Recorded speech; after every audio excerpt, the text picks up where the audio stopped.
as the most important Roman road in this part of Italy, Cassia Vetus. So, and we had another thing, river, road, and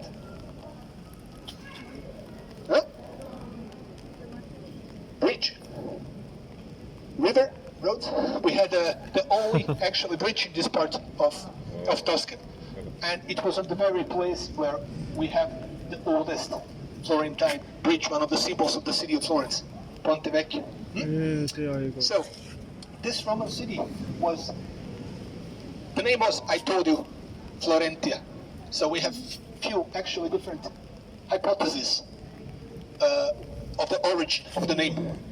From the flower, from the Roman feast Floralie, from the confluence, because we had two actually river, one smaller river which is later moved out from the city center, Confluentia.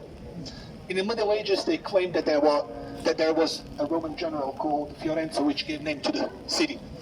Today we believe actually that the name derives from the flower, and even today, pay attention here on my badge, even today the very coat of arms of the city of Florence is lily flower.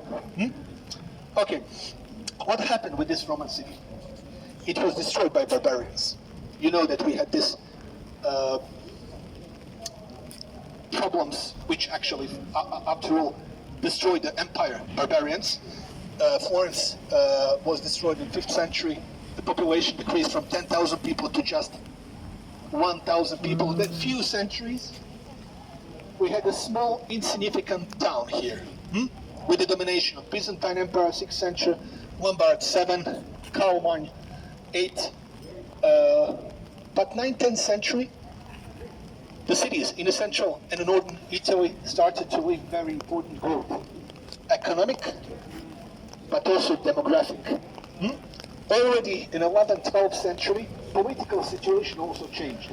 We had two empires struggling for the control over the central and northern Italy. Popes from the south, German empires from the north. Already very rich Italian cities started actually to fight for their independence. The very first independent commune was Pisa. Maybe you have it in your program, it's just 80 kilometers from here. But then also Siena, Florence, Genova, Venice.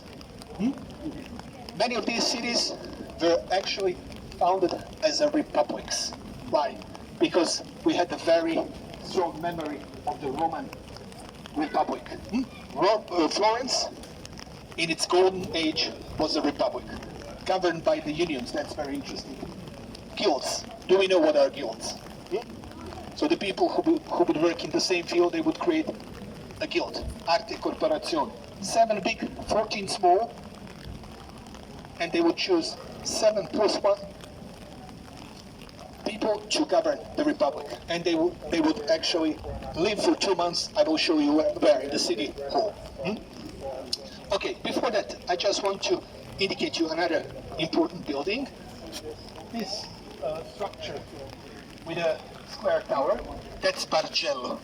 That's the building built in the middle of the 13th century as the office of the main police officer. That was also prison for centuries, the place where they would execute the enemies of the state, and then later it became a museum sculpture.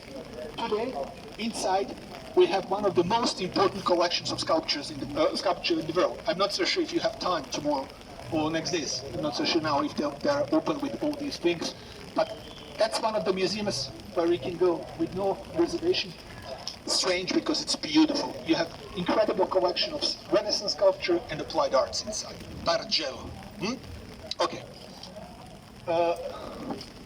You asked me, somebody asked me about Leonardo da Vinci. Yes. Yeah. Leonardo da Vinci, we all know about this incredible Renaissance genius.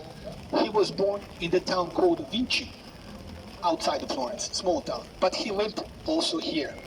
He came here as a very young boy. He studied in Florence. The very important period would be the very beginning of the 16th century, and he lived where this actually building is. Then later he moved to Milan, Rome, and finally France. Okay, guys. Is this building?